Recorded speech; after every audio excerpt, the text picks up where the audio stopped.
Welcome to the debut episode of Night Force Action Report. I am Justin Lacey, joined tonight by Ethan Moses. Hey. We lost all of our force. But that's okay, because we wouldn't be able to keep it up anyway.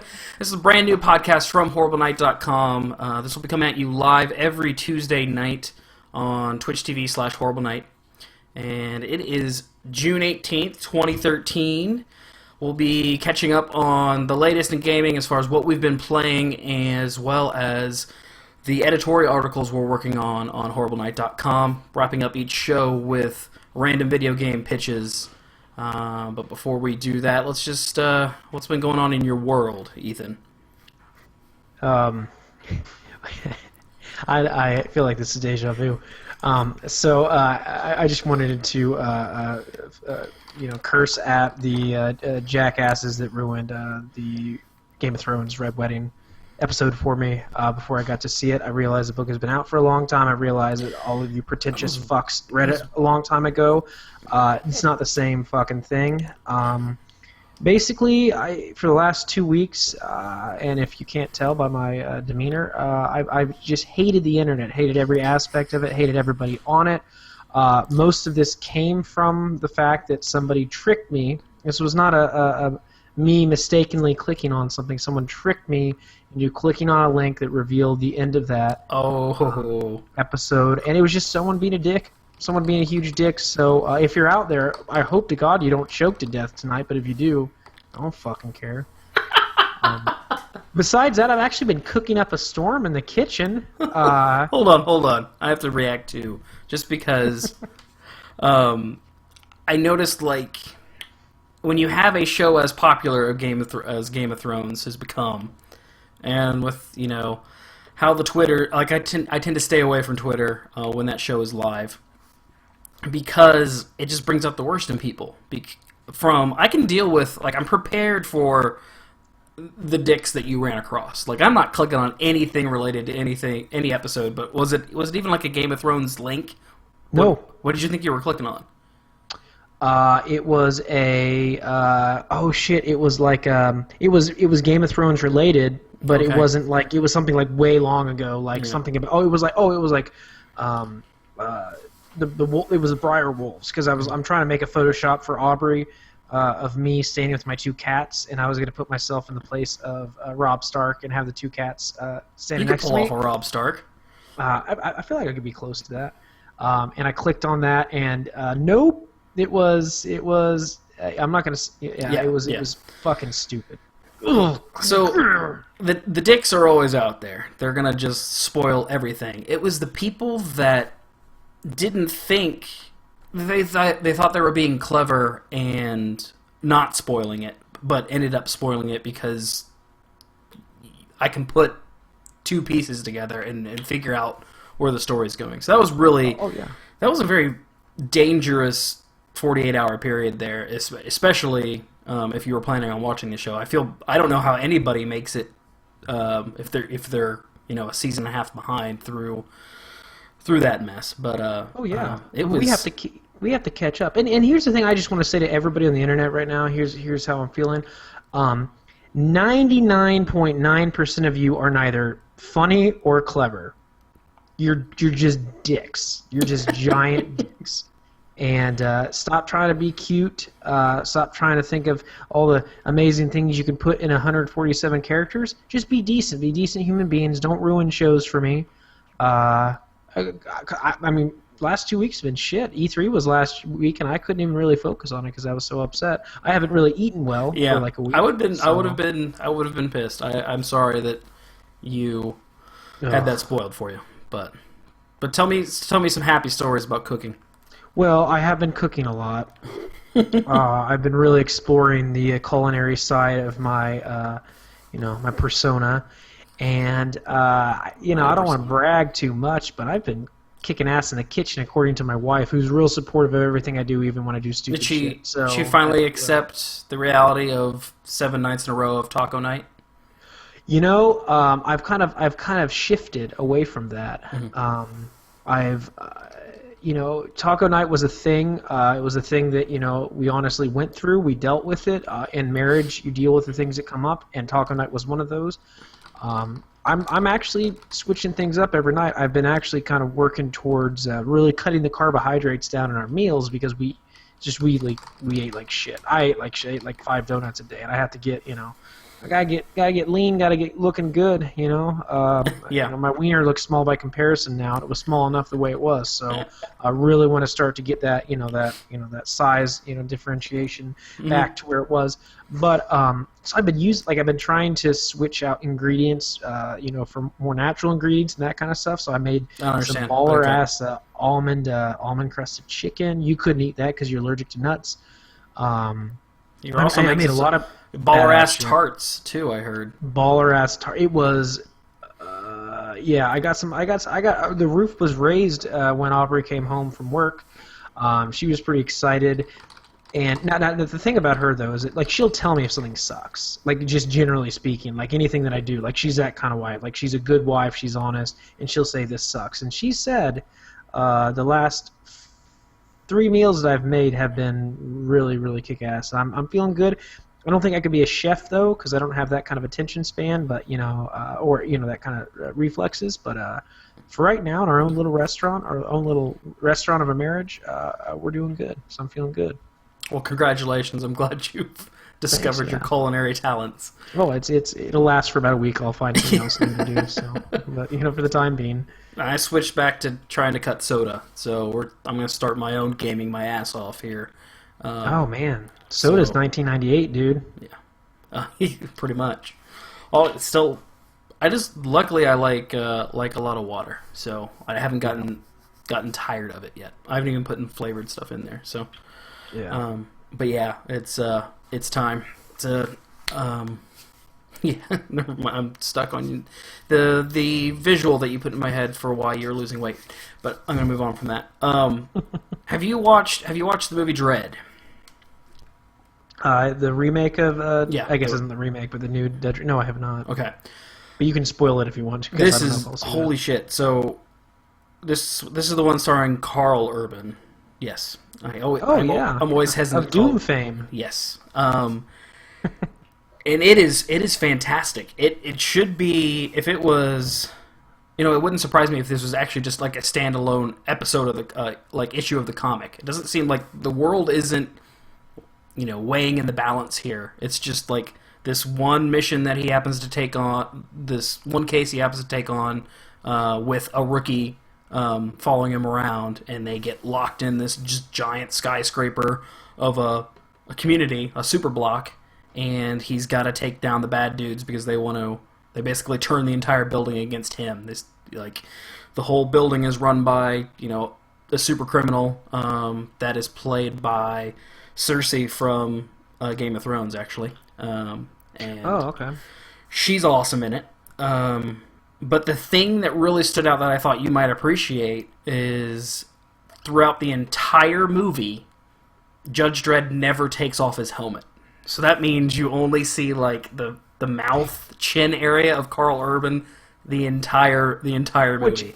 It's a strong chin. It is, but he's just like, so he had to have gotten the part by just like, show me like your grimaces, like, because most of the movie he's just kind of like, do one of these and just anyway, it's really entertaining and just kind of it doesn't try to overdo it. Like I said, there's something.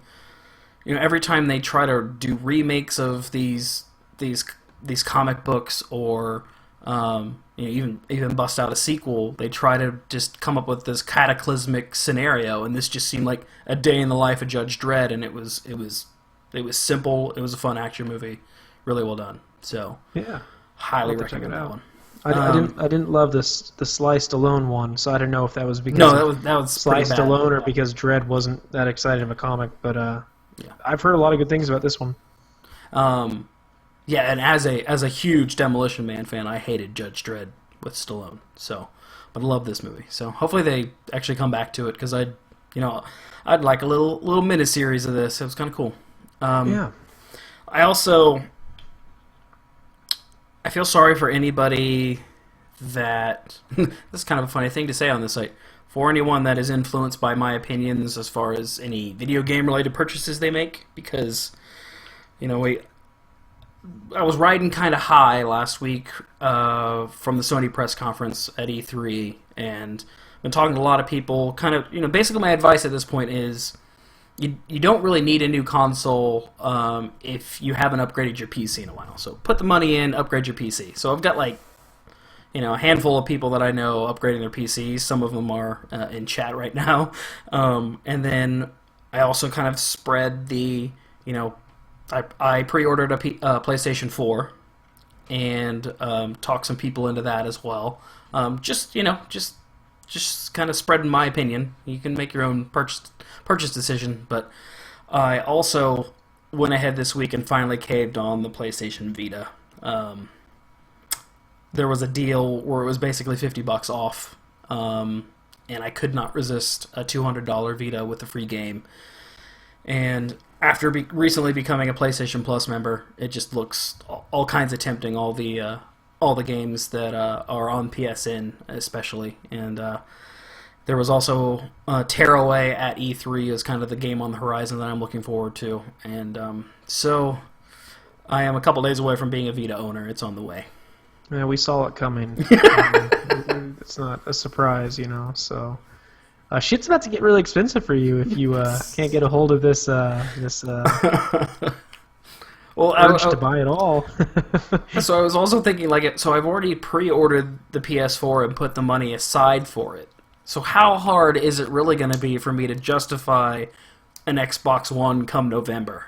If I've already spent the money on the PS4. Now, granted, I don't they've still got a long ways to go to convince me. But I always figure, I'll own an Xbox One sometime in 2014. But yeah, I guess this is just my cry for help, maybe. Oh, is it seriously? Is it? Because if so, then there's a lot. There's at least 7 people here that could that really care about you and want to make sure that you're okay. Just watch out for me. I can't go any further, right? If you start stuffing Tiger handhelds underneath your mattress at night, then we'll confront you on that. I think that's kind of the last straw on that. But you did go ahead and pre-order the PS4? Yeah.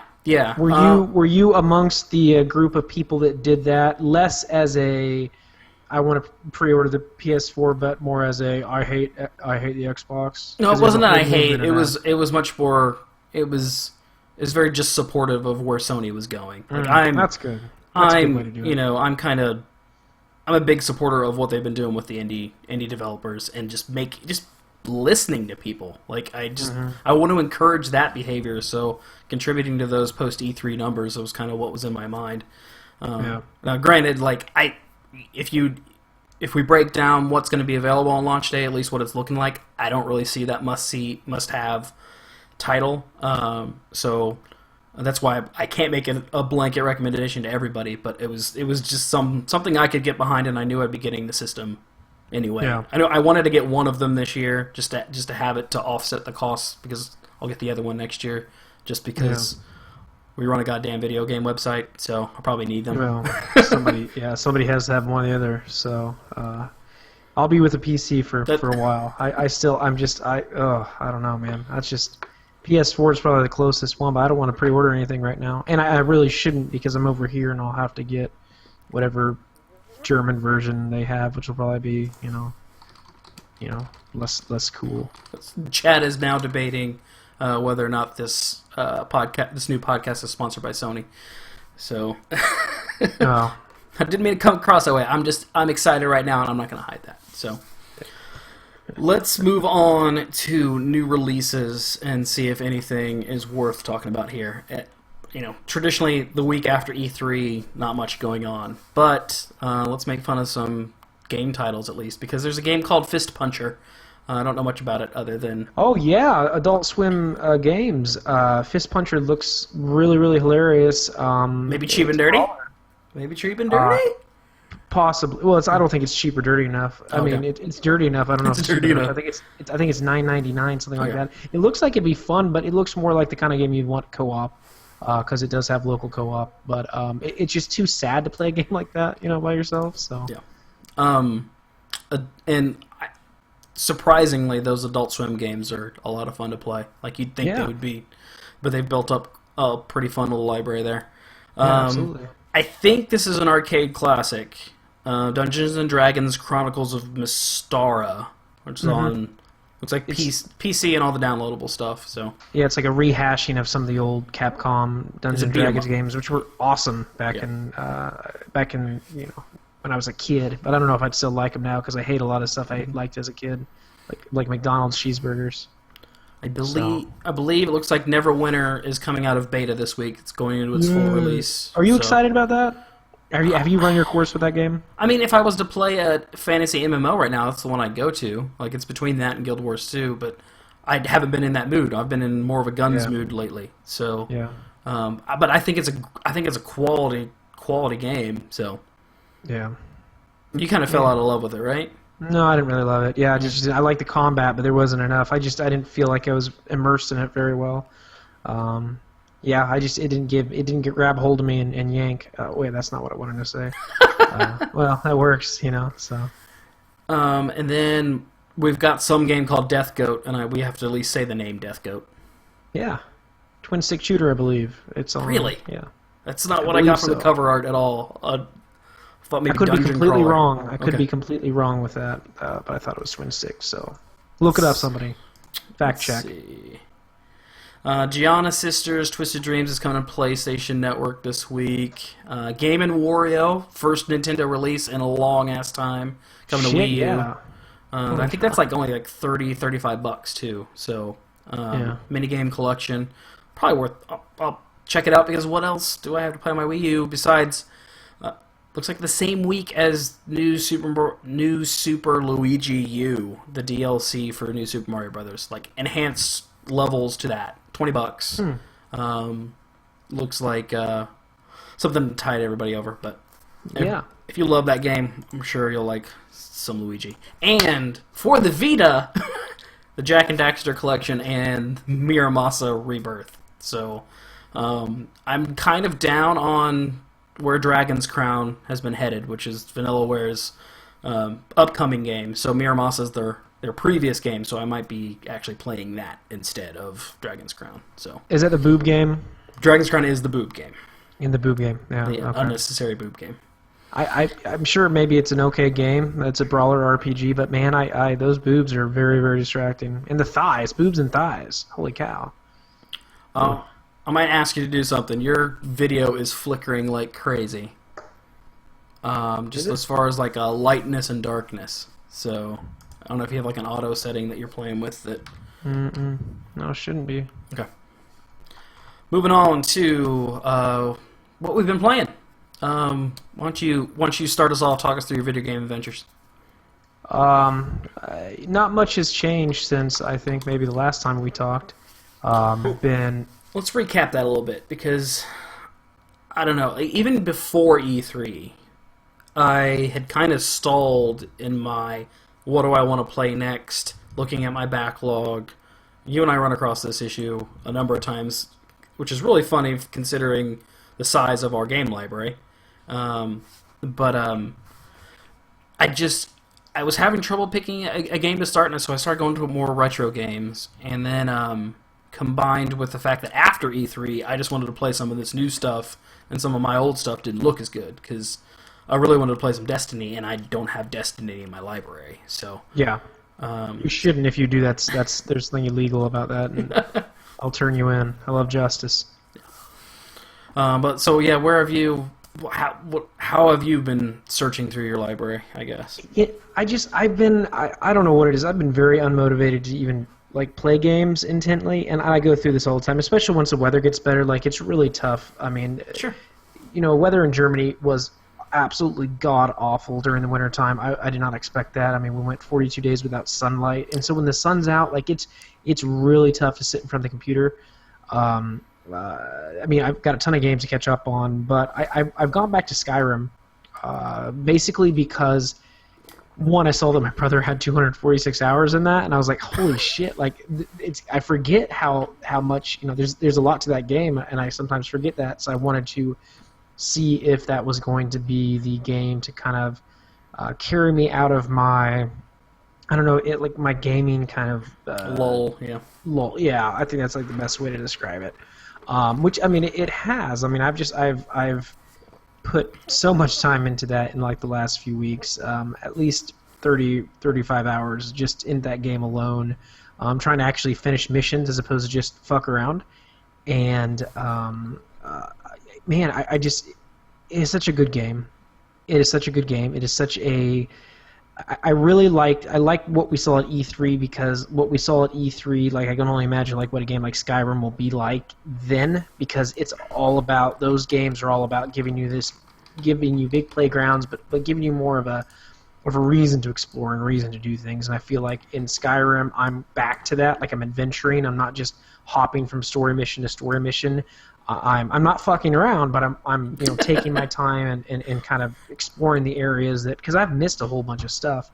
No, I don't think I'm gonna get into legendary mode or anything like that, because that's probably too much. But man, that game is just fucking awesome. And when you take into consideration mods and that kind of stuff, it looks great too. And I mean, I've been streaming this quite a bit, and on the streams, I mean, it looks absolutely gorgeous, and I've even cut down some of the mods when I stream, just so it doesn't, make my computer explode. But man, I don't know, that game can really suck you in. My big thing now is I actually completed the Thieves Guild quest finally, and I think it's funny to talk about this kind of stuff because everyone knew about this in 2010. I mean, they said that was one of the better.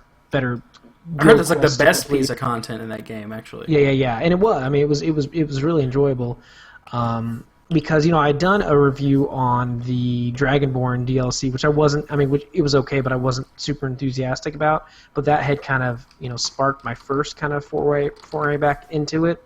But now I'm trying to actually do the Dawnguard DLC.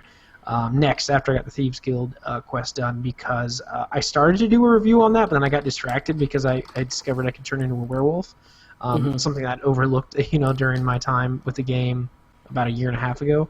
So yeah, you got really excited during the expansion to fight werewolves. I didn't realize that you had never actually become one yourself.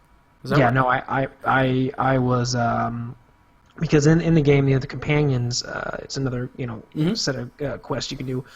You're talking about the two things that I've kind of done in this game. It's really funny. I'm like halfway through the Thieves Guild and halfway through the Werewolf Guild. I forget the name of them, but those are the two I've messed with.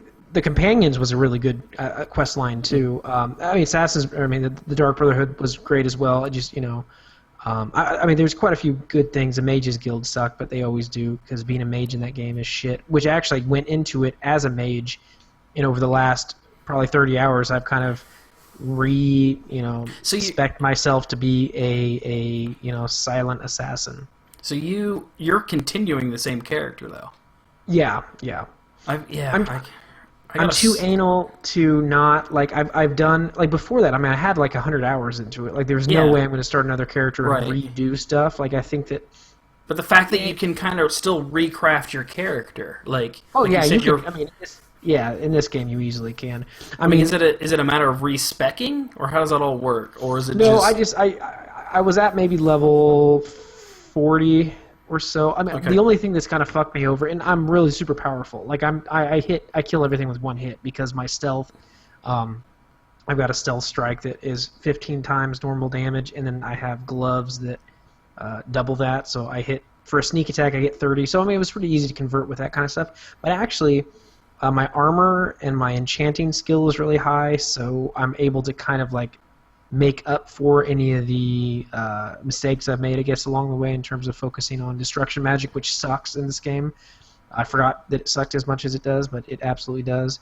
And then started doing some archery and stuff like that. So no, it's not. I'm not completely screwed over. And I guess the way I look at it is the game isn't going to be. I mean, the game is struggling with me right now. Like I'm like out of its reach. Like I'm just kicking everyone's ass.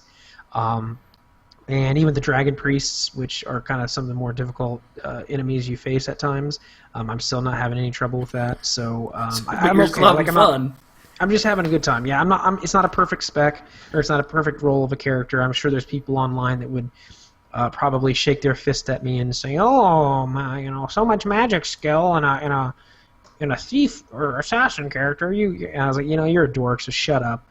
This is a fine enough character the way it is. So, what's your character's name? Ethan. It's usually Brass Carlson or Tex Rexman or one of the many other fictional characters that I have. But sometimes I want to be part of it. Like I want to be doing something special. Yeah. And I'm doing a lot of special shit in Skyrim right now. So The Adventures of Ethan. I didn't think they actually happened. I thought it was always the Adventures of Ethan playing as somebody else. So. Yeah, this is actually one of the few games that I am myself, because I usually view myself as the puppeteer as opposed to the puppet. But in this situation, it's like an Ethan puppet that I'm controlling, which is kind of a cool thing, but kind of weird if you really think about it. If you really wrap your head around that, so I might get back into this. Well, I sent you all those mods. You got me all the mods, and I haven't played it on PC, so. I'm kind of anxious to see. I don't even know. I'm not even convinced I had the... When I played it, I don't think the high-res textures were working on on the Xbox, so... Oh, fuck, yeah, I forgot about... And I think there's been more that have been released since then. There's another high-res pack that came out. Yeah, you're gonna be blown away by it. Yeah, I mean, graphically, like, this game still is just...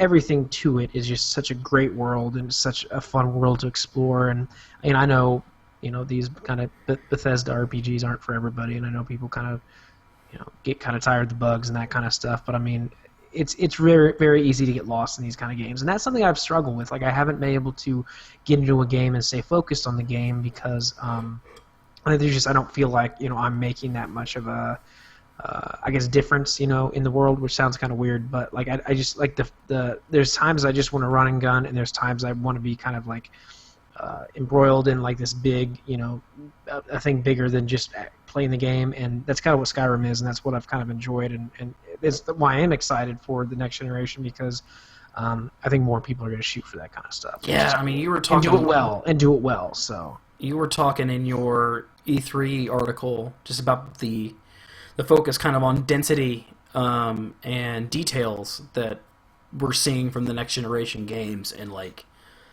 I can't imagine that in a game like Skyrim, but that's where Bethesda's gonna go from here. So that's gonna be pretty exciting. Yeah. What else have you been playing?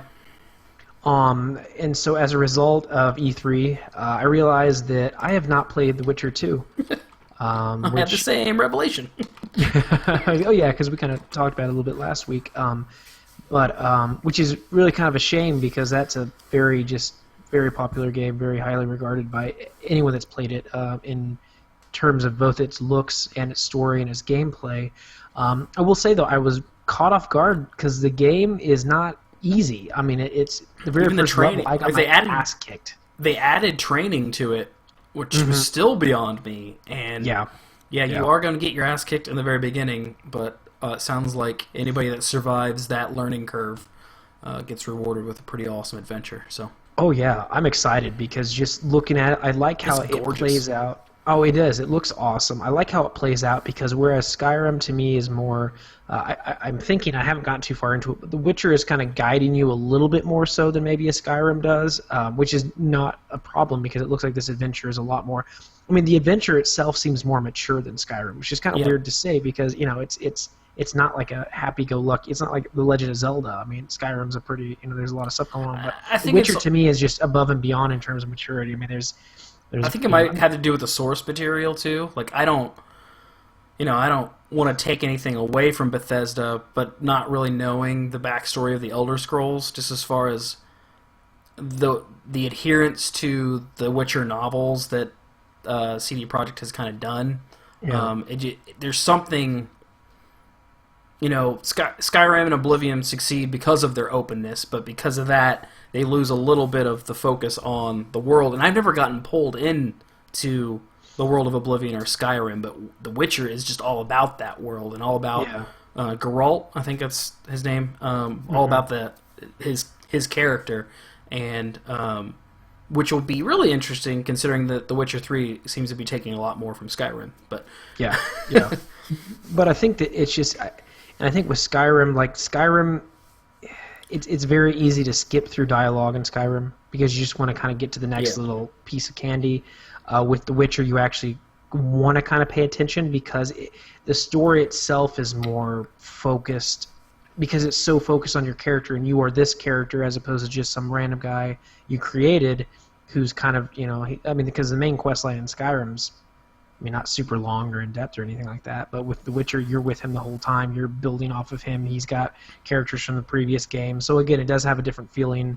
But I think I need that too, because again, with Skyrim, like you don't necessarily have that. You've got a bunch of stuff going on, and there's a lot of things happening, but not just as focused or detailed or as dense as you said, which is kind of cool, which is kind of nice. But I'm excited for the combat because the swordplay feels really, really good. I'm playing with an Xbox control because I don't even know how I could even possibly play with it, keyboard and mouse. Like I have no idea how people do that. I'm sure people do, but I have no idea. And it feels cool how kind of like your swordplay is dynamic in the sense that you'll stab at somebody at certain times and you have to block and roll out of the way, and you're not just diving all over the place. It's really cool. And when you it's not like my brother always tells me that like in Dark Souls, you feel really good when you beat a big tough enemy because it's so tough. This game feels like not to that extreme because Dark Souls just pissed me off. Like I just wasn't happy playing it.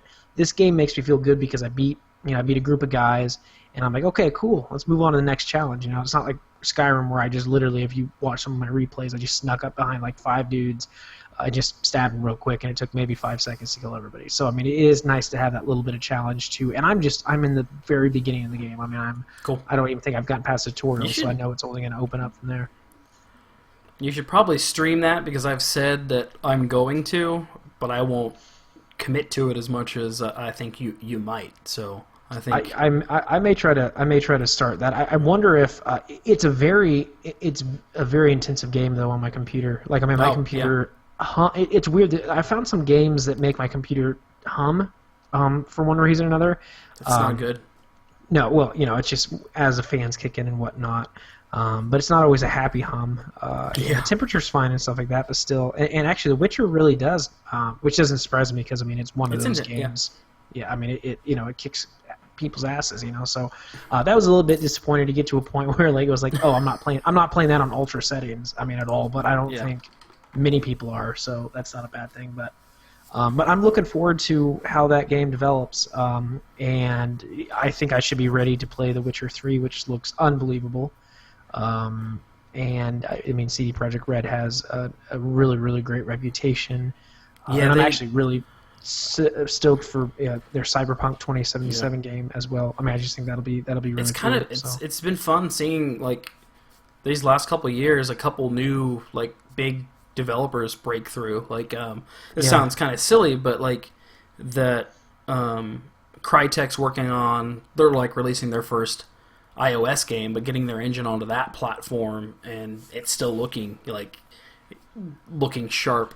And I forget, there are a couple games that were running on CryEngine at the at E3 that kind of surprised me, and just that we're not talking about the same old developers. And I'm really anxious to see. I don't know. We're coming off of Metro Last Light, and that game's selling really well for 4A, and I just think we're on the brink of some developers we might be a little bit familiar with really breaking through to a much larger audience here in the next couple of years with their next game. And honestly, The Witcher has been critically acclaimed for both games, but it really hasn't broken through sales-wise. And if they successfully apply the Skyrim formula to it without any real competition in that realm right now, the timing might be right for that thing to really take off. So I hope it all comes together for them, because CD Projekt, they're badasses. So anything else? Mm-hmm. Yep. And again, just like you said with Sony, they listen to people. So. Last thing, I actually downloaded. I've downloaded the patch for Defiance. The last few months, I've downloaded it just to keep up with it. Okay. And I jumped into it today and was going to stream because it's one of those games where there's DLC coming out. Or there's updates coming out all the time, and there's some DLC that's been announced. Once I played a little bit, and some people joined me on the stream today, and I I put 28 hours in the game before that, so I feel like I put a respectable amount of time into it, but it's a boring-ass game. Like, that game has lost all appeal to me at this point. I think I had an okay time when I played it, but without having anybody to play with, I wasn't able to get into multiplayer online, the Shadow War, those matches. So you never got into it? No, I never, yeah, and to me, maybe I waited 10 minutes on that, but I mean, to me, like, I'm going to be impatient. If there's other games that I could be playing at that point, I'm not going to sit and wait on a queue of, I was waiting for 18 people and I was seeing no progress. So I was like, okay, I don't want to do this. I don't even know if I would have even had any fun with it. But I mean, that game, I mean, you even commented on it. It felt so empty, like the areas that I was especially at. from you and I played during the last few beta weekends. So there were tons of people playing then, and we played the 2 weeks around launch. Yeah. And yeah, I haven't really booted that game since, but hadn't really thought about that part about we really played during the rush, and I'm kind of curious to see how that game is holding up. And granted, you were still running through the opening areas, but it was much more sparse than I could have anticipated, because half the stuff we liked was just, I don't know, ATVing around with bros, around giant crowds of people, around like some of the I want to call them Skyfall events, but that's not what they're called. But you know what I'm talking about. The Arcfall events. The Arcfall. Yeah. Sorry, Arcfall, Skyfall, Titanfall, all stuck in my head. Yeah. And it loses its sense of scale when those people aren't around. So that was kind of a bummer. Yeah. Yeah, and I mean, they're going to have to do a lot with that game, because I don't think it's going to be seeing some of the games that were announced at E3. Defiance came at a really weird time, because when it came out, I was kind of like, oh, this is kind of new and huge, and the scope is just pretty impressive. But then, it came out. It's been kind of going at it for a couple months, and then E3 comes up, and they're like, we have some games that are just the first one bigger and better. Yeah, the first one that really nailed that shut for me was The Division, when they said that was MMO, and it had the third person shooting, and I was just like, oh man, like this. Defiance has a much shorter window than I anticipated, because even if that it grows with the show, like they have to have a next gen version of that ready to go, but I doubt it. So, but man, it was still really fun. Well, we had fun. Yeah, we had fun at the time. But the thing I'm noticing with these MMOs is like, okay, so I get 28 hours out of it, and I mean, for me, like, I think it was a good purchase, because I got it for $15 off, so yeah, it was pretty good. Yeah, there you go. Like, you got your money's worth out of it. But in terms of looking at the game, like keeping people in, like the gunplay is good. It's really straightforward. Mm-hmm. That's only going to take you so far. I know the Arcfall events and the Shadow War are the big kind of aspects of the game, because the co-op, I don't like the co-op missions. The 4-player co-op missions sucked. Like, I didn't think those were fun at all. I only did one of them. Yeah, I just thought they were pretty bland. And so those two things have to be really, really good. And our Arcfall events were kind of inconsistent in terms of, like, either people wouldn't be there or there would be too many people there, and you just didn't feel like you had any sort of impact on the battle. So I don't know. I like what they did. I mean, I feel like they pushed the envelope when the envelope needed to be pushed, but so did Sega with the Dreamcast. So did Nintendo with the Wii U. I mean, unfortunately, like, sometimes people have to kind of like, break the ice in terms of those games, but they're not always going to be successful just because they were the first.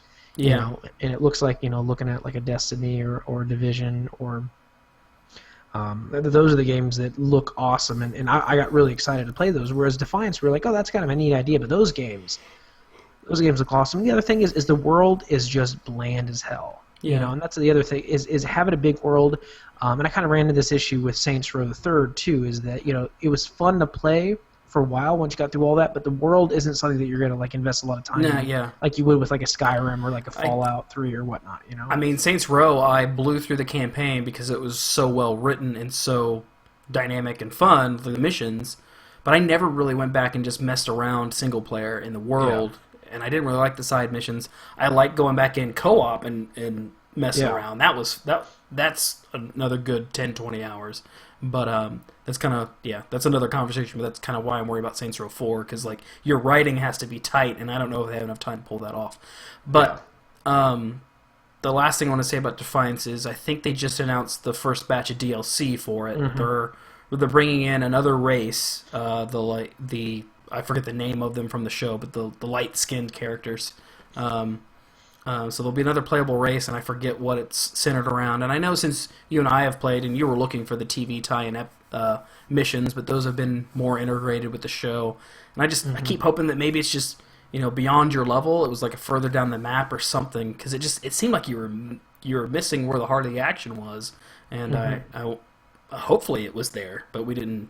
You at the end of the day, you weren't having any fun. So that was kind of like what I took from it, and I mean, and with the DLC, like playing at the DLC, which costs money, is the new character. You have a lightsaber like weapon, and then they also talked about adding some things into co-op and in the multiplayer, which I don't know how that works with a massively multiplayer game. I mean, if I understand that with like a Battlefield or like a Call of Duty where you have these add-on packs that you can choose to opt in or add on, but with like a massively multiplayer game, I'm not sure how that's going to necessarily work.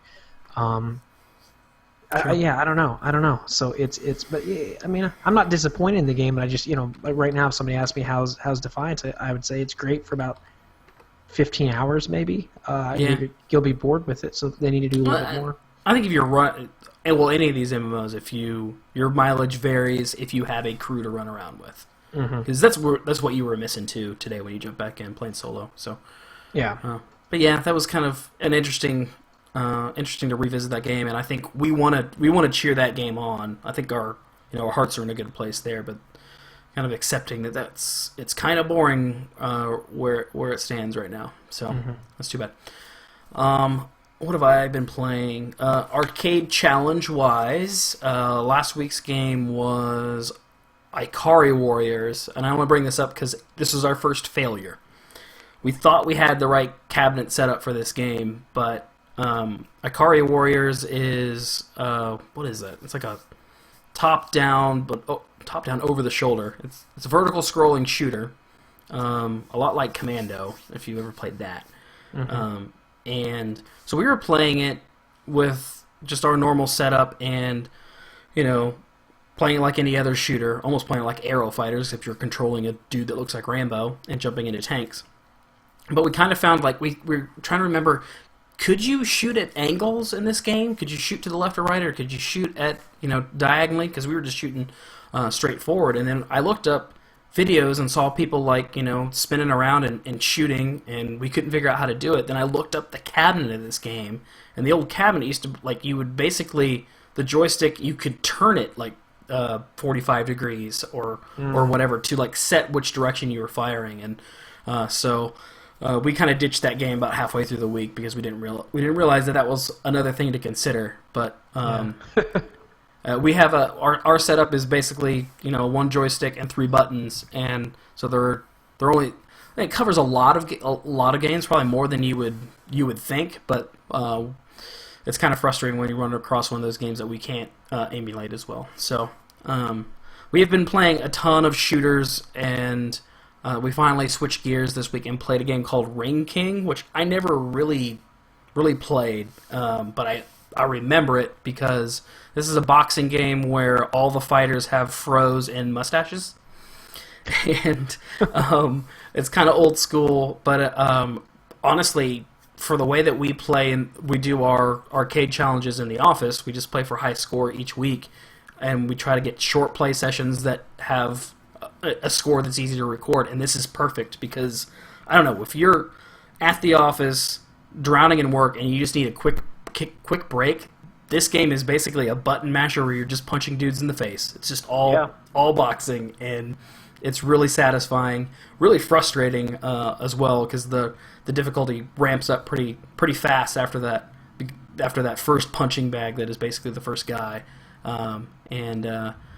I don't know. So, the second fighter you fight in this game, his name is Brown Pants, and it's just it doesn't have the stereotypes that Punch Out does. It's just like I said, all the same kind of fro character model with different tones of skin and different colored shorts. But it's really interesting just because we haven't. This is the first game that none of us had really played very much. in the past. So, Ring King for your classic boxing fix. Was that that wasn't Neo Geo? Was that a? I don't think so. I don't know Neo who. Geo? I want to look up who actually made this game. But it reminds me more of. It's Data East. It's another Data East game. These Data East, man, they make a ton of. Oh man, they make a ton of arcade games like that B tier arcade game. One of the other features in Ring King is when your fighters get too close together, they do the little hug move, and it happens. Oh, yeah. It happens a lot because it'll build your stamina back up if you get into a hug lock with one of the other fighters. So, and then Okay, break up that hug lock. yeah.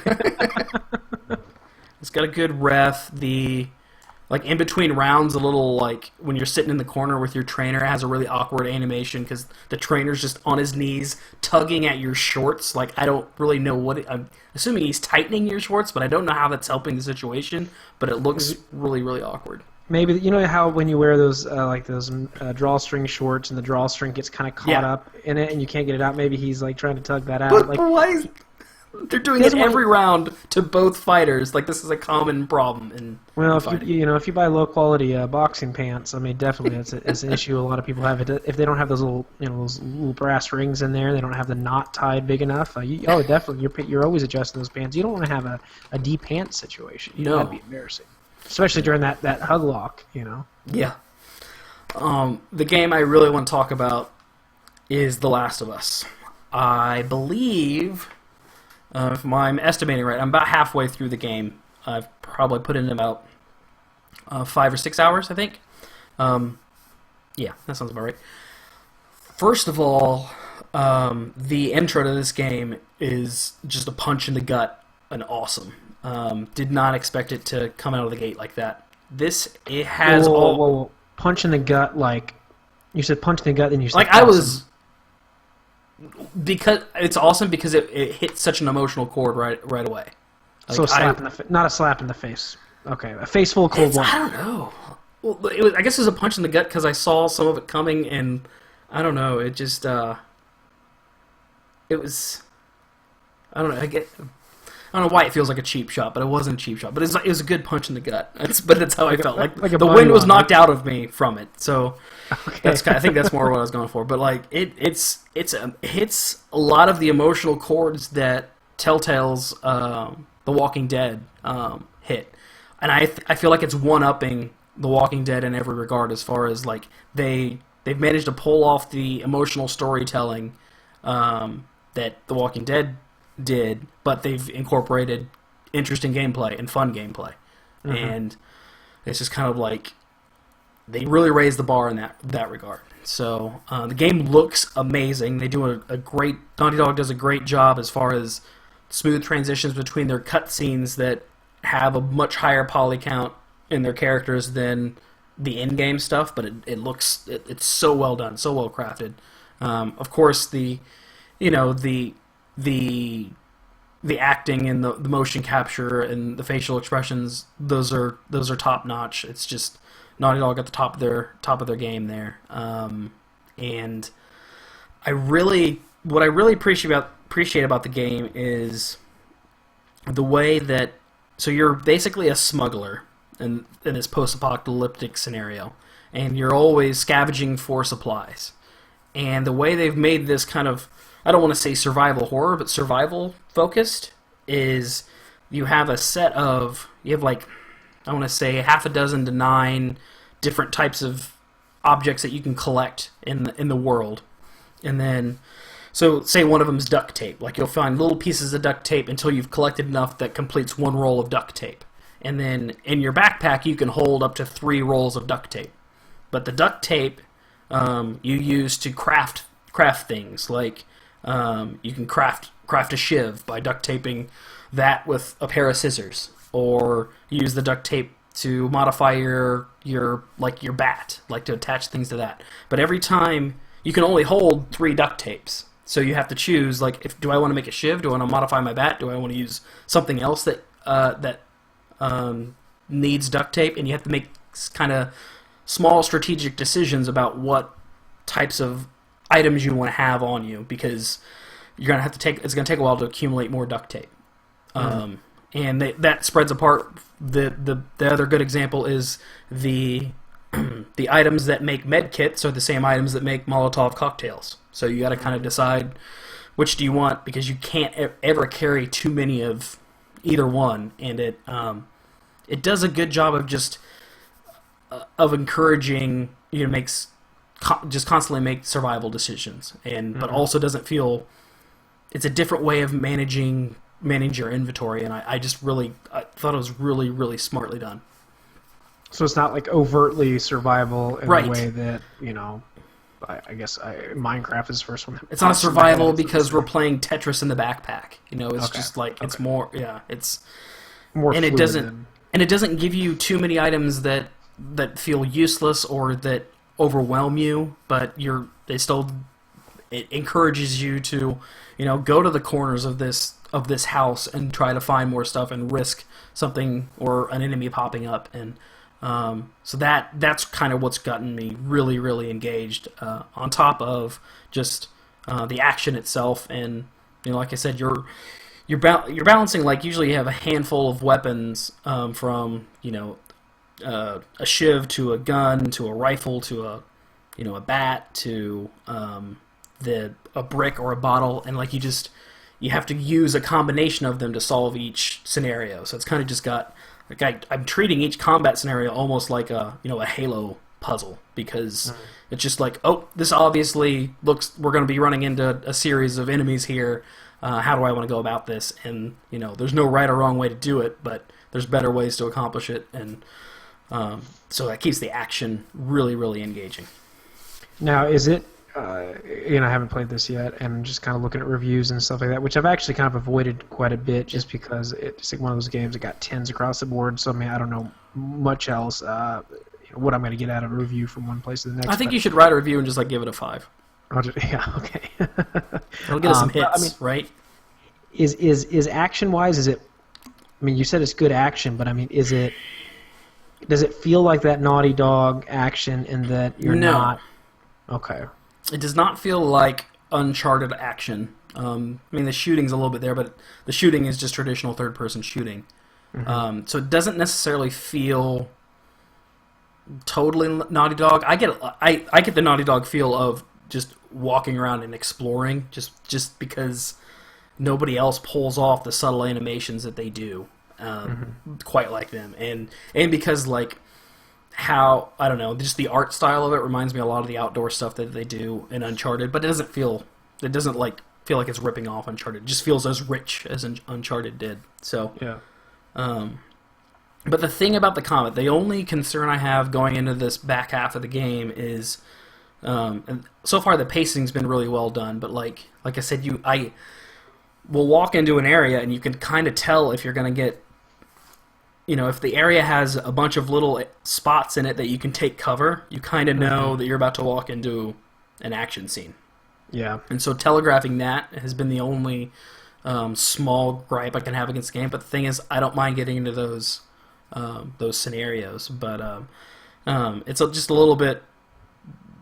If it could have one more trick up its sleeve, and it still might, like the whole just combination from cutscene to exploration to fighting for your life, and then just it's one of those 3 scenarios seems to be what you're playing in. There's no I haven't run into a curveball yet, like not that I want like a turret scene or something like that, but just something, a couple different things to mix things up. So that's just me scene. right that's just me scraping the bottom of the barrel to try to find something that I would improve. But so far game of the year material for me. So it's right up there. And the other thing I'll say is, so I downloaded this digitally on PSN and downloaded pretty quickly. Like I had no struggles getting this up and running the night that I wanted to play it. So I had struggled with that for Tokyo Jungle, actually, of all things. Oh God. No, Ni no Kuni. That thing was a big download. That was the other one I tried to download. But now that the PlayStation Store works pretty well through your browser, I was able to like just do that purchase online and get it downloading to my system that was already hooked up, and it was ready to go when I got home. So that was a nice bonus. But I mean, yeah, this thing is living up to all the hype it had before, and I'm kind of glad that I stayed so much in the dark about the game as I did. So yeah, but yeah, I still know very, very little about it outside of just very subtle things, which I think nowadays, I mean, with games, again, if we go back to my Game of Thrones example, like it's really tough to stay completely, virgin when it comes to video games, because as soon as people play games, they just like jump on the internet and they just like. Man, here's every plot point, here's every picture of every character you'll need to know, and it's just like, okay, so unless you stay off the internet, it's tough to kind of prevent that stuff from happening. And I think that's the kind of game that benefits from surprise, because if you know what's going to happen, I mean, it's not, you're going to lose that intensity. So, but I'm excited to play it. I don't know when I'm going to, but I will eventually. I kind of want to ship you a PS3 so you can make it happen. I mean, I've got the PS3. I just have to hook it up, figure out how to do all that stuff. So, it shouldn't be too tough. I was going to say the digital store should help you out a little bit. But the other thing I'll say is Joel, the main character, just instantly connected with him. I really like him as a character, and just the evolution of his character from just adapting to the apocalyptic scenario that they're in. I will say the game is more zombie game than I expected. It's a different type of infection, but it definitely, like, I play it like a zombie game. But it's pretty fast paced as well when the action heats up. So, because all these aren't slow clambering zombies. They're either runners or just like stalkers or things that are just hunting you. So it's there's no just like mindless ones. So. And the violence in this game, it's hitting similar notes that BioShock Infinite hit, where it's just like, these graphics have gotten to that point where they're so real in the tone that you just notice some of the brutality more so than in other games. And I don't know, I just really, really dig how much impact this game is having on me while I'm playing it. Like that's really cool that it's breaking through that way. Yeah, that kind of scares me about Next Generation, because absolutely, think about those gory movies that you have to kind of turn away. I mean, I don't know if I think it was actually, I think Josh, when we were watching and some of the other guys in chat, when we were watching that Watch Dogs trailer, when he goes behind the dude, kicks him in the back, and shoots him in the back of the head, it was just like, I mean, that should be really tame compared to a lot of the stuff that we've done in other games, but it just. Yeah, the next gen's gonna be really interesting with that, because it definitely punches me in the gut, I'd say. Yeah, but apparently I don't really know what that means. I don't know if I know what it means. I'm confused now.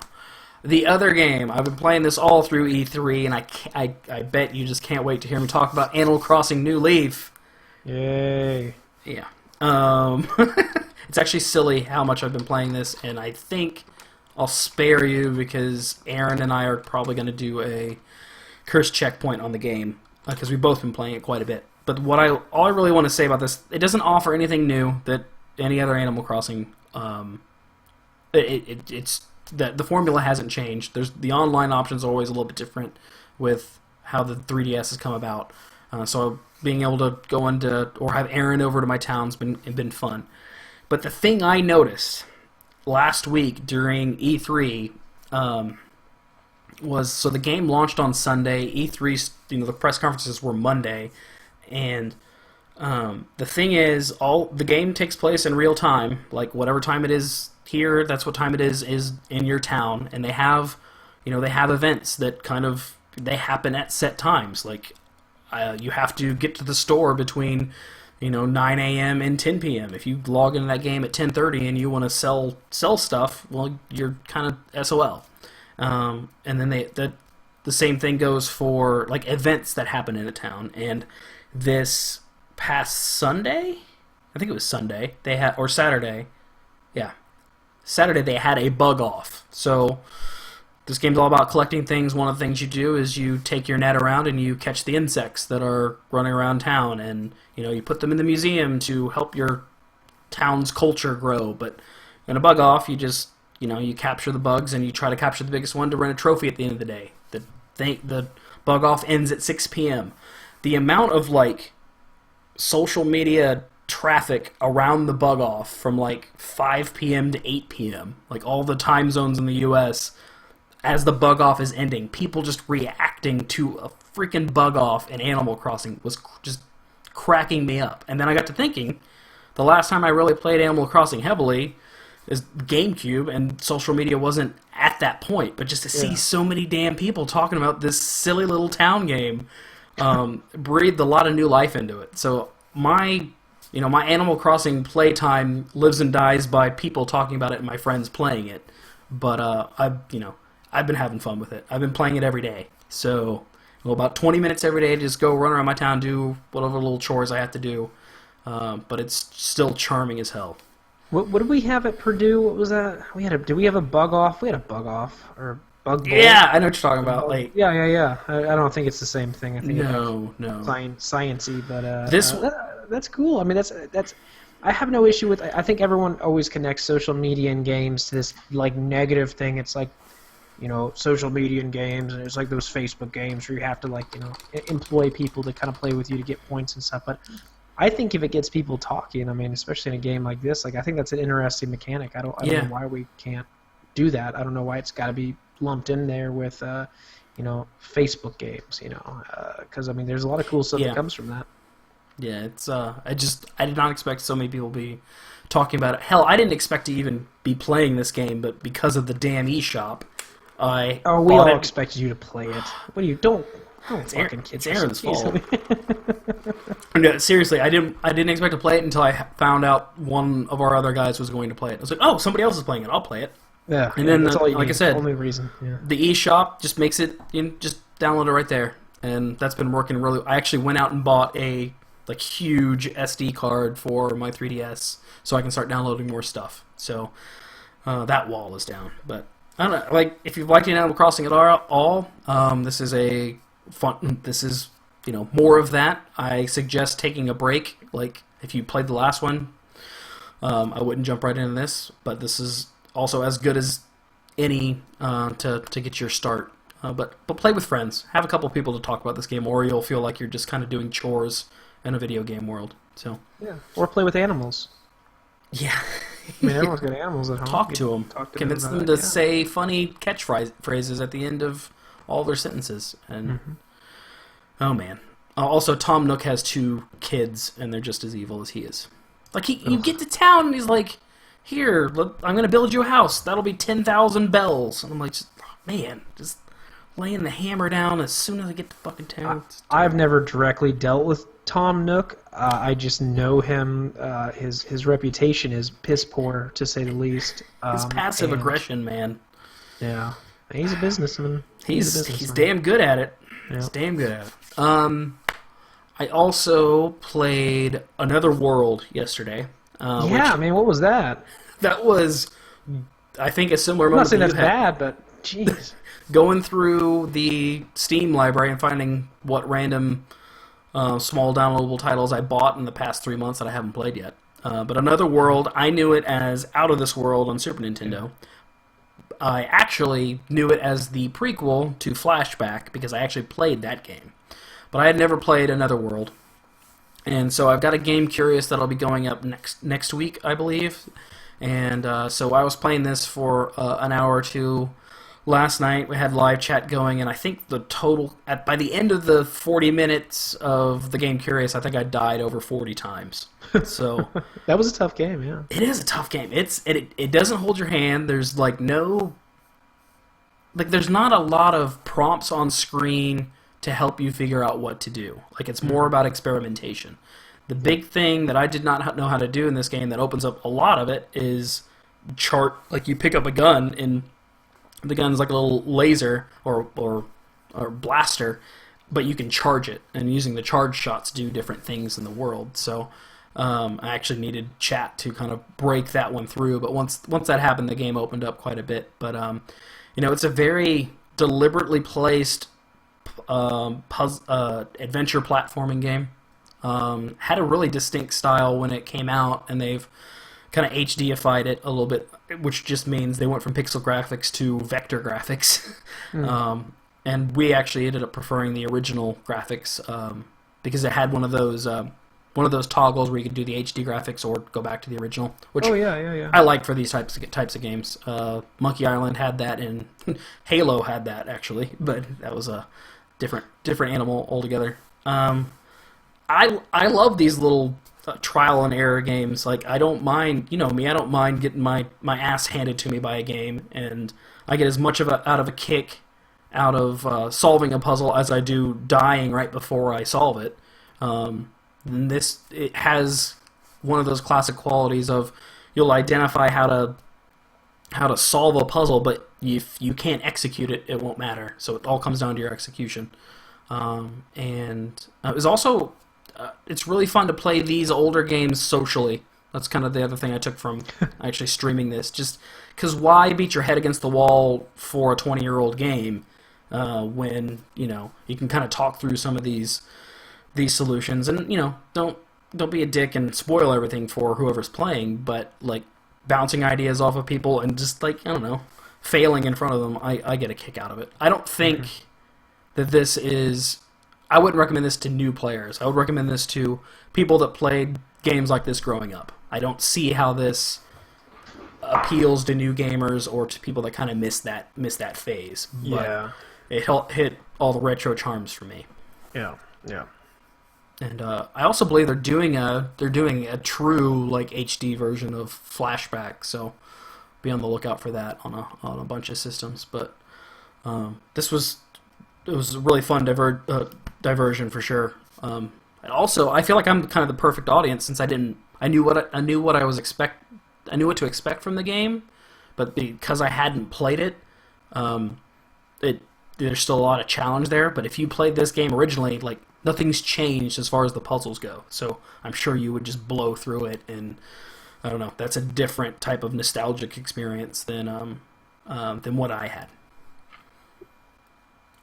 The last thing I guess I'd say is seeing this game in action actually kind of reminded me of how close it is to a choose-your-own-adventure type of game. Like, if you make the wrong decision, you're just going to die. Because like, I was doing stuff out of order, and it was kind of screwing up where some of the checkpoints were. And but once I dug deeper and found the right way to go, it was a little bit easier to play. So Yeah. Like I said, I remember playing those games. I didn't really get super into them because I think that when I was young and stupid, I had a tiny little brain. It was just too tough. I couldn't do it out. I was like, fuck it. Don't have the patience for it. I remember beating my head against the wall with Flashback, and I don't know how I got anywhere in some of those games. I mean, a lot of those adventure games, I still remember really enjoying the hell out of one of the space quests, but never actually getting anywhere. Yeah.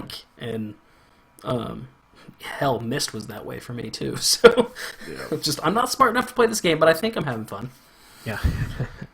Lastly, Super Metroid. So that came out on Wii Virtual Console about 3-4 weeks ago now.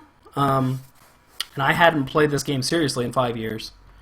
So you all know what Super Metroid is by this point, but the thing I've taken from that experience is it's amazing how for a game that I've beaten over 20 times, it's amazing like how my memories start blurring together. Like, I'm trying to find secrets in this game or just remembering where secrets are, and I only know like half of the solution. Like, it's like, yeah, I know it's related to this type of enemy, but this type of enemy shows up in like 8 different spots. And so I'm trying to do this thing and I just have to look like an idiot playing it versus somebody discovering it for the first time. It's like I could have blown through this game, but because I keep insisting on trying to find these secrets that I don't really know how to find, it's been kind of I don't know. It just reminds me of how long it's been since I played this game. But the atmosphere of Super Metroid still there's nothing quite like it from that era. Like the the wrecked ship, the isolation as that game starts. It is so thick, and it's still amazing that with a lot of the immersive experiences we can play today, that this thing still holds up in that regard. Absolutely. It's pretty incredible. So yeah, were you pretty disappointed there wasn't any sort of a special announcement at E3? I got kind of slapped in the face with that twice, or punched in the gut. I'm not sure. Splashed with cold water. Because I really I thought it was an absolute sure thing they would announce something Metroid in there as their reveal. And then 2, I was kind of secretly hoping that that's what Retro Studios was working on, because they did all the Metroid Prime stuff. And I kind of hoped they would do a Retro Studios game that isn't a Metroid Prime game, and just like their different take on Metroid. And we got nothing. What we got was, hey, Retro's working on a Donkey Kong Country for Mountain Dew game. So that was really frustrating, yeah. Because the time is ripe for another 2D Metroid. Like, even give it to me on 3DS, I don't care. While you're figuring out what to do with her in 3D, like, give us a few more 2D experiences, because they still hold up. Well, Nintendo, Reggie is so confident in just rehashing all of Nintendo's favorite characters, because the fans want all those characters. I feel like you'd make a shit ton of money off of that. Holy cow! Like, people love that game, Apparently they betting on DK instead of Samus, but yeah, it's pretty dumb. But that's not going to use Samus, give it to somebody else too. So yeah. All right, that's it for my games. We kind of talked about it a little bit, but I wanted to get into what you think you'll be streaming coming up. So you've got obviously you're playing through Skyrim, and we've talked potentially about The Witcher. Is there anything else that's kind of on the horizon you think you might be streaming soon? I've just been kind of staring at my gaming queue or my Steam library, and the new Borderlands DLC, which will be coming out on the 25th. I definitely want to stream through that, because I think that's going to be fun. It looks fun. I thought the DLC for Borderlands 2 wasn't bad, but this one looks more like it's a lot of fun. Zombie Island of Dr. Zed was. They're kind of it's going their weird one further with it. Yeah. They're not it's like holding back on it. I think I saw the interview during E3 with the Birch brother and sister, and I guess it's D&D meets Fantasia. Yeah. So it looks. The screenshots I've seen look really cool. And again, I always need a good reason to fall back into that. But right now, I'm struggling to find it. Huh? We need to find you a big current game, but I don't know what that is. I've struggled with some of the games as of late. I really thought, Path of Exile was going to be a game that was going to be carry me through, and that hasn't really done it. I want a game that I can play with other people. And the Blood Dragon walkthrough was fun, but again, it's kind of, there's something better to. There's something more to playing a multiplayer game, or not necessarily a massively multiplayer game, but something along those lines. I need to find you another Don't Starve too, because that was pretty fun. Yeah, that was fun. I'm burning myself out on these games. I need to kind of branch out a little bit more. But I want to, you would talk about the Sega classics, and I kind of wouldn't mind doing kind of maybe a weekly Sega classics. I've been doing retro stuff, but you haven't. That's not really been your thing. That might not be a bad idea. No, yeah, I may try it. We'll see. So I'm gonna finish Super Metroid this week. I don't know if I'm gonna play after the show or not, but definitely at least this weekend. I'm right towards the end of there. So I'm gonna try to keep a retro game in my rotation, a retro playthrough. Probably anywhere from the 8 to 32-bit era, or 64-bit. I'm gonna throw that in there. And I thought I was gonna jump to Witcher 2. But I think that fits more in your wheelhouse. So I got to find a bigger game. I do kind of want to finish Tomb Raider, so that might be coming back up in my queue. And then we'll have multiplayer games going. Always playing PlanetSide, always playing Warframe, and Awesome Knots. The Awesome Knots stream was pretty damn fun. So we'll look for another Ho Night Game Night selection here soon, which we'll probably be doing more so after top video game podcasts of the week.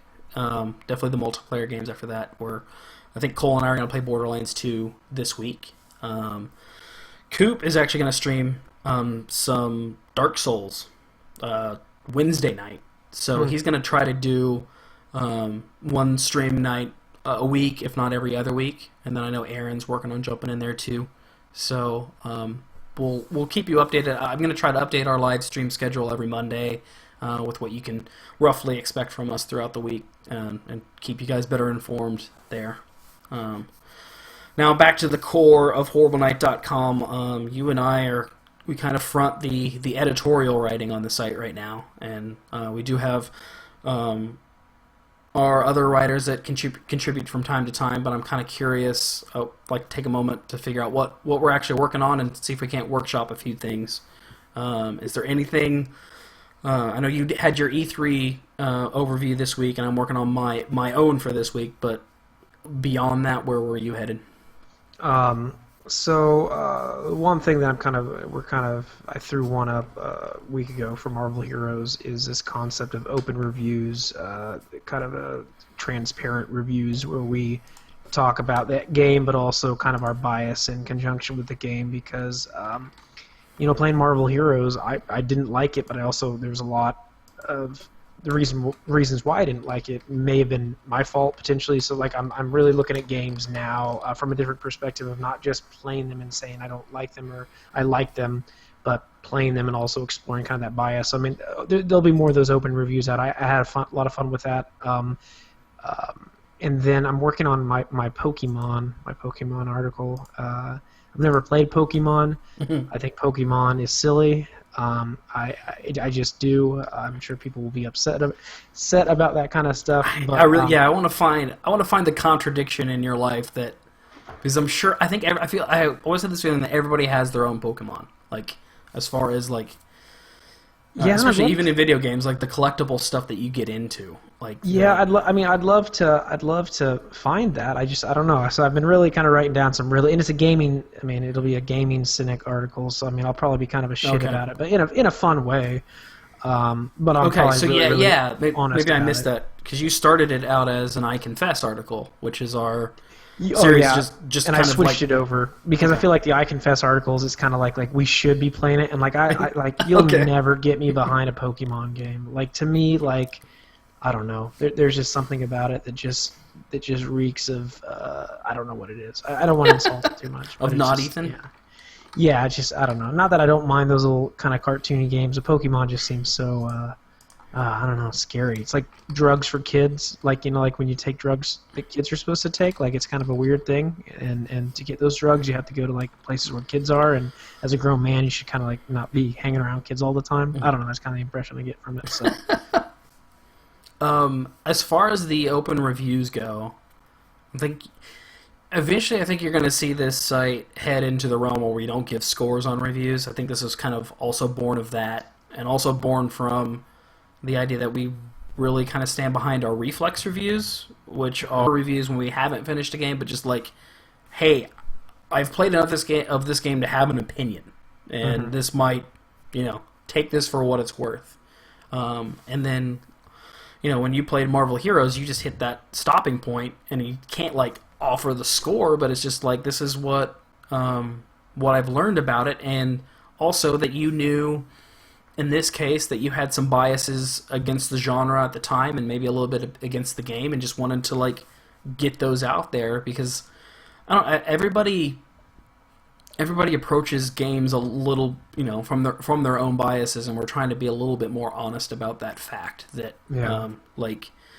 this is going into my opinion. I'm not approaching this just from the artistic criticism angle or the technical criticism angle. This is just I was in this mood when I played the game, and this is what happened. And again, I feel like, for me personally, just knowing more about the background of review and who the author is helps me a lot more to carve my own purchasing decision about a game. I can't do anything. I can't do anything with a review, a scored review from a random person that I don't know anything about. That doesn't help me at all. Yeah. And So the sooner that you can give me a little bit of background of yourself, like the quicker I can make that leap to being able to, I don't know, utilize your review. So Yeah. that was just kind of my perspective when you threw that idea out. Well, and I'm just like, the state of just gaming journalism is just,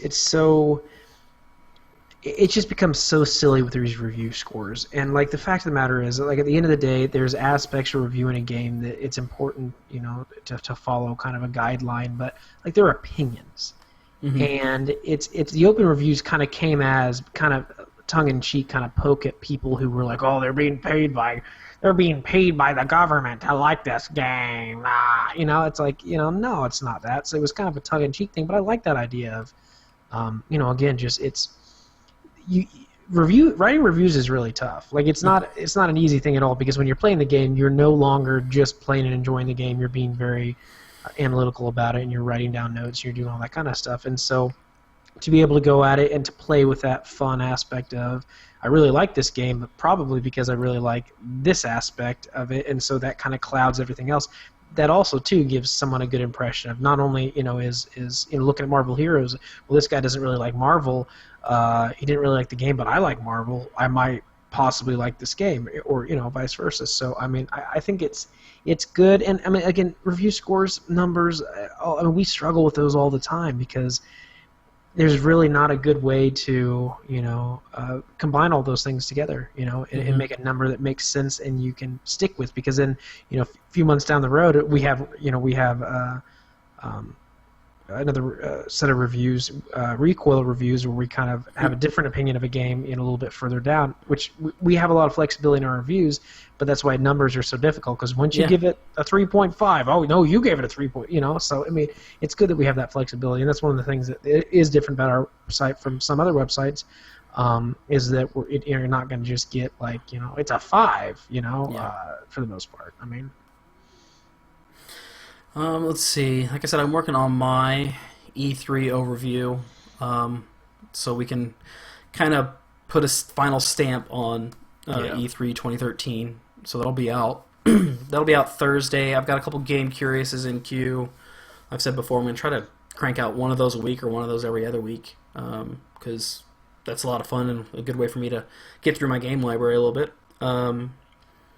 But beyond that, as far as like creatively and kind of gameplay wise, I'm much more of a retro mode. So I want to try to bring back I learned something today in some fashion, but I don't really have. But I want to also tie that into more of doing some retro reviews. So I'm working on a format for retro reviews that hopefully will be entertaining to read, because I don't really understand criticism heavy retro reviews.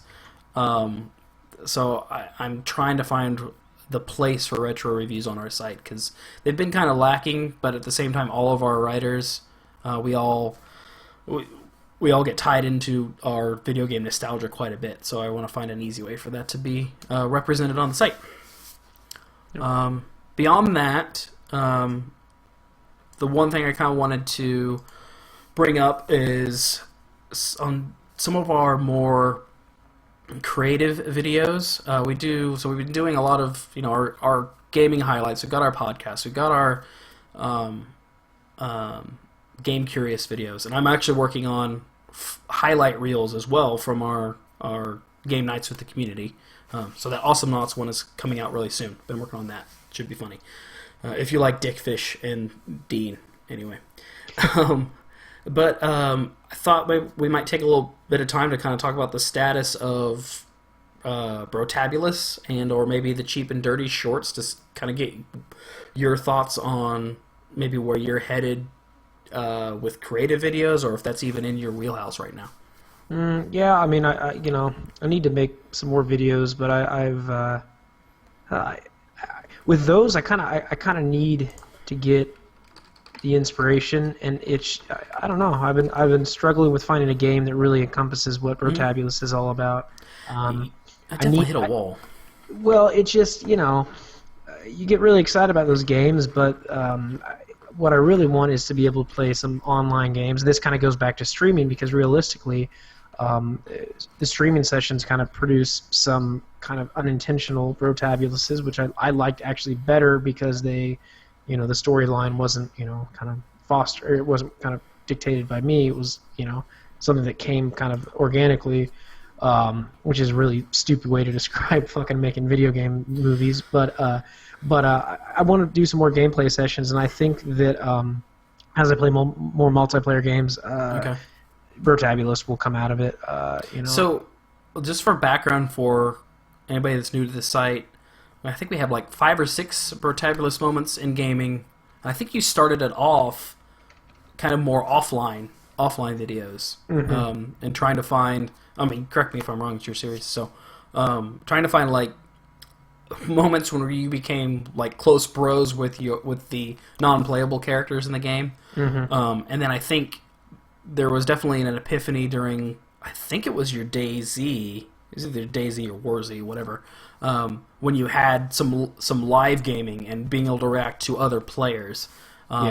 And setting up those game sessions probably can be a little bit trickier, but... Well, and the other aspect of it, too, why it came out of WarZ was because everybody in the WarZ, if you'll remember, were huge dicks. It was like a game full of dicks, and like... I think the thing that if I could leave my impact on the gaming community in any way at all, it would be to create something that kind of pushed gaming culture away from this cynical nest of assholes like that. If I could do anything, and I feel bad saying it, but I found myself kind of falling into that. It's like, dude, like, you can go online, you can play with people, you don't have to curse at everybody, you don't have to talk about people's moms or use, gay or racial slurs or anything like that. You can just have a fun time, like, to find some way to do that. And Brotabulous at WarZ came because I think, okay, what is a way to bring a lot of people that don't have anything in common together? Well, it's joining a team and fighting for the greater good, and so that's kind of like, that's what I want to do. So if Brotabulous has grown into anything, it's let's just fucking hang out and play some games and be cool and be chill, That's actually, I just wanted to kind of call out for everybody that series definitely isn't dead, but it's just like I think we've kind of taken on a new vision of it, and I'm trying to find more ways to do creative videos, and that kind of led me to, I don't know, I was looking through our old, you used to do like weekly, I don't know how you did this, the Cheap and Dirty shorts, like to accompany Cheap and Dirty Gamer, and I feel we were kind of much more focused on your Cheap and Dirty Gamer series at the time, but have you thought any more about, like, as you're playing or looking for those games to see if I feel like there was a transition. Like, for a moment you were picking games that like led themselves to videos versus, like, I know you got kind of burnt out on that and wanted to find games that, games that you just wanted to play, and if a video came out of it, a video came out of it. But I don't know. I was just always fascinated with how you were able to crank those out on a weekly basis. Yeah, those were it got to a point where we were probably spending too much time on those. That's because some of those you pull together, those are kind of a day thing, but it's kind of, like software issues, because like with I used to have XSplit as my streaming in my recording software, and now I'm using Open Broadcast, which is awesome. But for some reason, there's a really weird.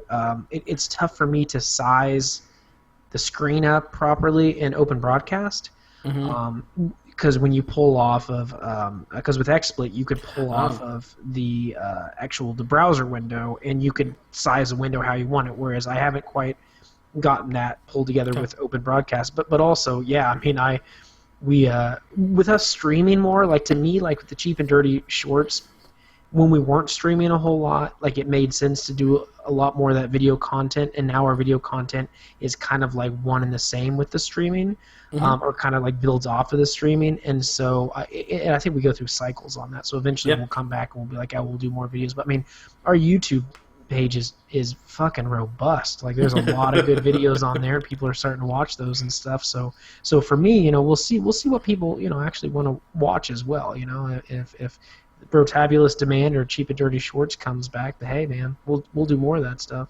Cool. And then when I do, it'll either be this week or next week when I post the Awesome Knots kind of highlight reel, if you will. Let us know what you think about those, because that'll be kind of my first attempt to sum up basically a game night with the community, and I think those will be pretty fun. But definitely, like I said, I feel like we've got the daily highlight videos down. We've got the Game Curious is starting to pump those out again, but looking for that additional video content that's a little bit different than reviews and has more of Horrible Knight's personality. So we're definitely exploring our options around there. So cool. Let's get out of here with some game pitch ideas. I know that's how you want to end your night at.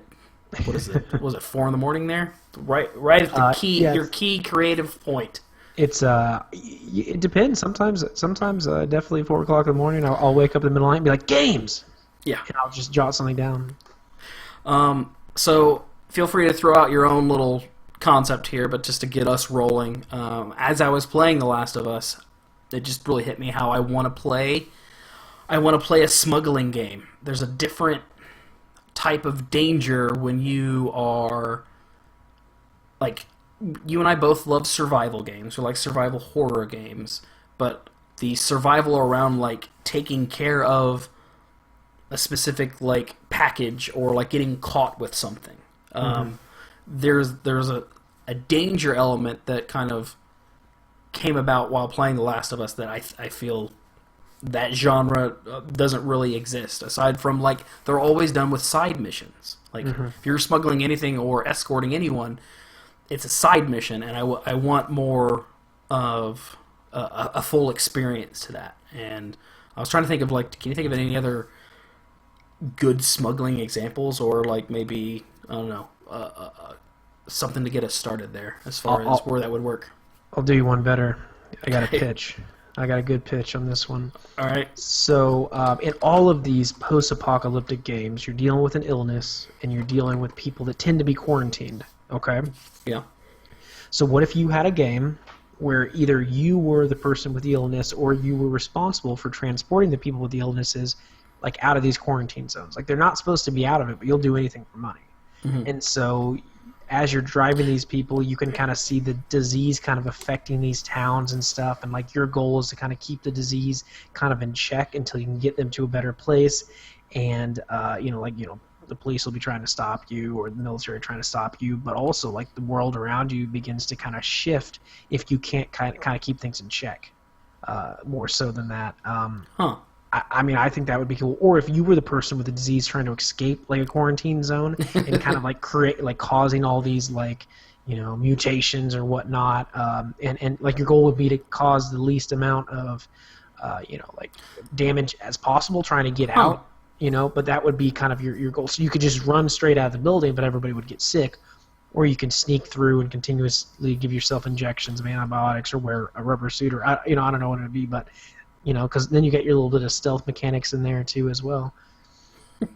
I didn't even think about that. I was so focused on like the direct effect of being a smuggler to the player versus like the consequences of your actions actually affecting the world. That would definitely be, if you want to build a game around it, you've got to show like some sort of larger reason for why you're doing this. Because the other draw, which you kind of hit on at the beginning, was the fact that it's kind of like being a smuggler or being a mercenary. Like, you're just focused on the job, and there was something kind of refreshing about playing as that versus you're not necessarily concerned as much with good or bad.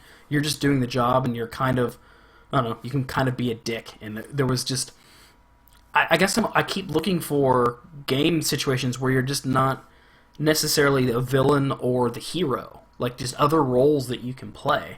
But then kind of building off of what you were saying, like the kind of co-op or anti-co-op nature of that if you were either trying to stop the smugglers or you are the cargo, and you're trying, obviously, like when you're transporting people, they have a larger goal in mind, and that probably plays more into the world than the actual smuggler. So yeah, I don't know, like your performance would just if the smuggling becomes your livelihood, and like so you either see like seeing an increase in like or decrease in the jobs that you have available and seeing how that affects the world could be really interesting. Mm-hmm. So it'd have to be open world, but like, man, it would be, I don't know. Like, and I like it much more on foot than say Cars, but I think Cars adds a different element. But so I don't know, like a smuggler in the Old West has started to be something that jumped in my head. Different environments that you're trying to get through, but or like old, maybe like the Renaissance era, like those big boats, and So- you got we're gonna make you time a travel. whole new version of Assassin's Creed. This feels like we're It's just smuggling. Smugglers is. Creed. I mean, it is like smuggling has a lot of stealth elements, so that would be a. I don't know. Maybe I feel that a little bit with the hacking side of Watch Dogs too. Maybe that's what I'm. Maybe that'll get me my fix. Yeah, you could just go smuggle yourself. Like you can just there's something you could probably sell in the States that you shouldn't. Maybe that would just be the thing. Make it a game. Make it like a social network game. It could be a Kinect game where you somehow have to train your body to smuggle certain sizes of goods. So like, is there like with the new Xbox One, it can detect the tightness of your sphincter as to whether or not you've got a balloon full of cocaine up there or something like that. I mean, it can do all kinds of stuff. How many? Yeah, train yourself for 3 balloons. Yeah. Xbox One detects cocaine in your anus. Yeah, I mean, because it can fucking read your heartbeat. It can probably read your butthole. I mean, can it not? I'm pretty sure. Please point asshole at Xbox One Connect. I don't know if it can read your butthole as much as tell your butthole different from another butthole. I think that's more of its skills. Well, aren't buttholes like fingerprints? They all look different. That's how like you can match people at crime scenes.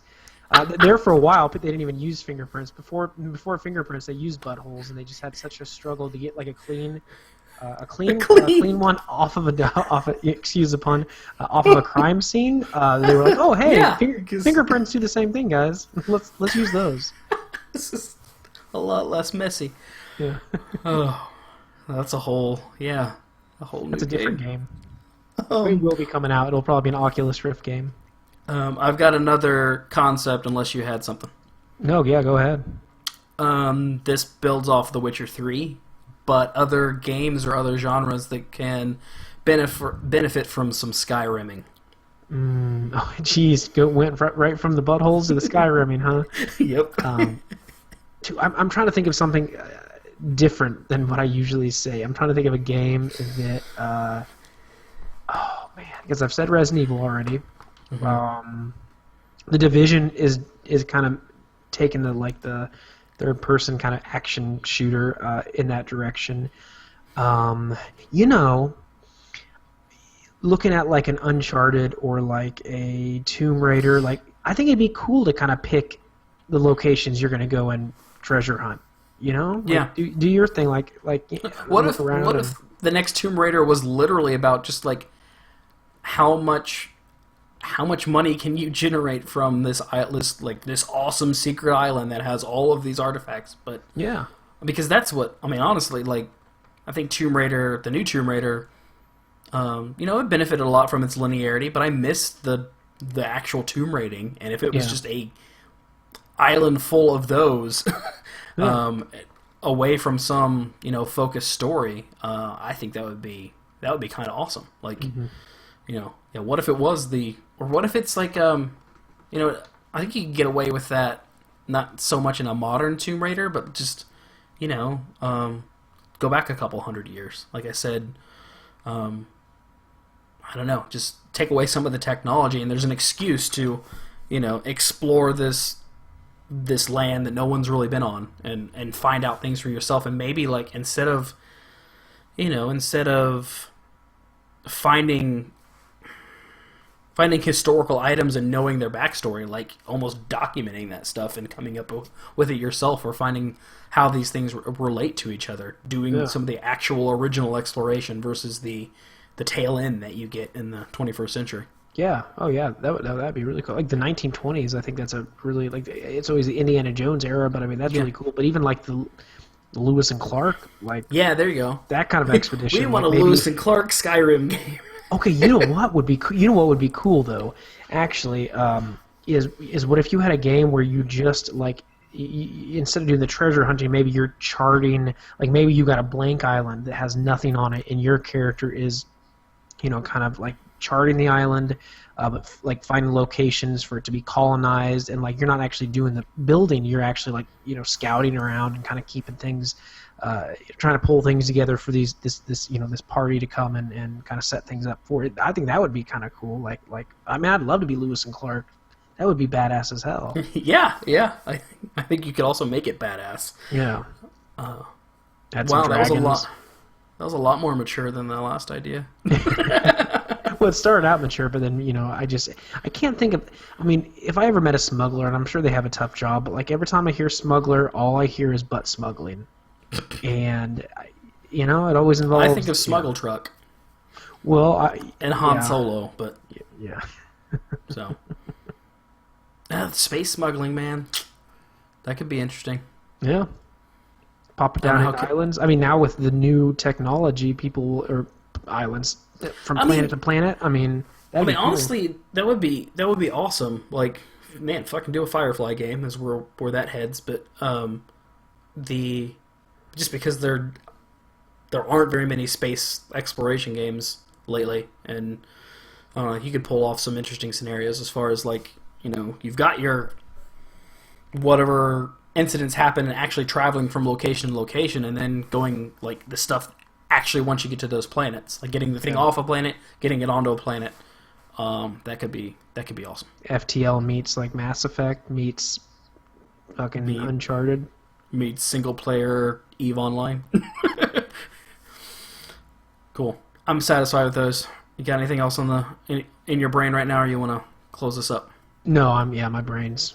Right. I gave you all my best. Cool. Thanks everybody in live chat, and thanks to all you listeners out there that joined us for the first episode of Night Force. Let us know what you think. The show's definitely evolving, but I think we got off to a good start, Ethan. So yeah, thanks for hanging out tonight, and Night Force will be back next week. We'll see you. Good night.